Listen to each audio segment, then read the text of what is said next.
Vous le savez déjà, notre émission est tablée sur le livre de Jean chapitre 19, le verset 30, vous le savez déjà.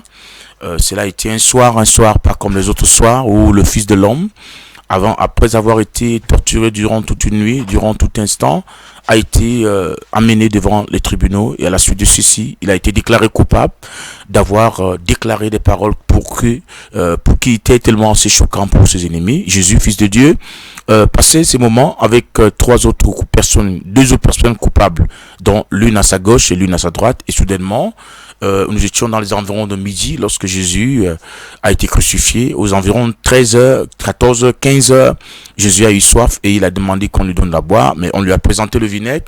Et le Fils de l'homme, ne pouvant le prendre, simplement a refusé de le prendre, et il a compris c'était le moment précis pour remettre son âme à son frère. Jésus donc, avant de le faire, a fait une déclaration qui a changé l'histoire du monde, qui a changé l'histoire de notre ère. Il a fait deux déclarations. Dans la première, Jésus a dit: Père, pardonne-leur parce qu'ils ne savent pas ce qu'ils font. Et ensuite, Jésus a déclaré en langue romaine, Térélestie, qui veut dire simplement en français: tout est accompli. Bienvenue dans notre émission Tout est accompli, où nous partageons des moments glorieux avec vous, des instants de bonheur, des instants de gloire, où nous libérons la bénédiction Tout-Puissant dans la vie de tous ceux qui nous écoutent à travers ce média Château TV, et surtout également avec Dynamis FM.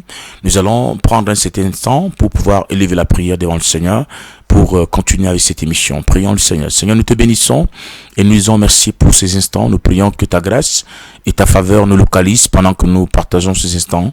Nous prions que le Saint-Esprit rende ministère à tous ceux qui nous écoutent, à ceux qui nous entendent, à ceux qui nous suivent, que par ce moyen, des vies soient changées, des vies soient transformées, et lumière de Dieu vienne changer l'histoire de quelqu'un puisse expérimenter la touche de Dieu en cet après-midi.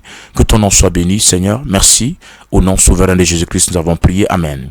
Alors, nous sommes là avec vous aujourd'hui pour vous entretenir dans le cadre de notre thème rêve, symbole d'attaque spirituelle. Bien-aimés dans le Seigneur, vous le savez déjà, je l'ai dit, je le répète encore, il est bien de rappeler que le monde des rêves, bien qu'appartenant au monde du subconscient, est aussi réel que le monde physique dans lequel nous sommes.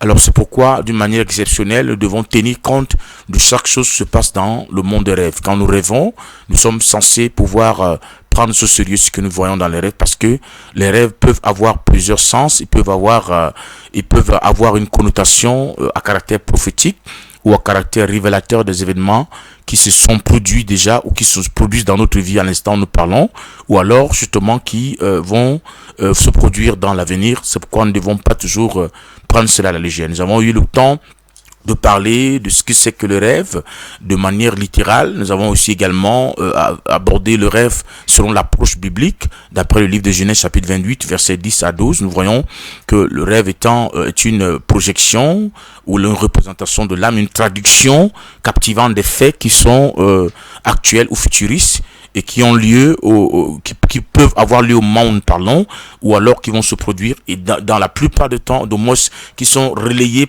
dans le subconscient lors du sommeil. C'est ce que nous avons compris tous ensemble lorsque nous parlons des rêves, d'après l'approche biblique. Nous avons donc vu qu'il y a une différence entre les rêves et le mot rêve et le mot songe, parce que dans la plupart du temps, nous rencontrons ce mot qui parfois laisse un peu la confusion. On n'arrive pas à mettre la différence entre le rêve et le songe. Nous avons expliqué qu'un rêve, pour le préciser, dépend généralement de notre état émotionnel, et il a un pourcentage important, dépend des activités de l'âme d'une personne durant une journée. C'est-à-dire, c'est que un philosophe d'ailleurs a traduit comme étant l'ensemble des pensées refoulées qui sont reproduits dans notre subconscient, qui reviennent dans notre esprit et que nous arrivons à percevoir dans notre sommeil. C'est ce que nous appelons généralement le mot rêve. Et quand on parle du songe, le songe, ce qui fait la différence est que le songe prend généralement une intervention d'origine extérieure, c'est-à-dire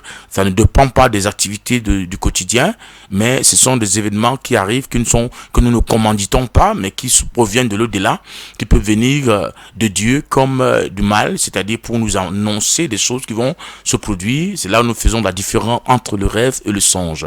Et nous sommes donc partis maintenant, parce que nous voulons parler des rêves, mais pas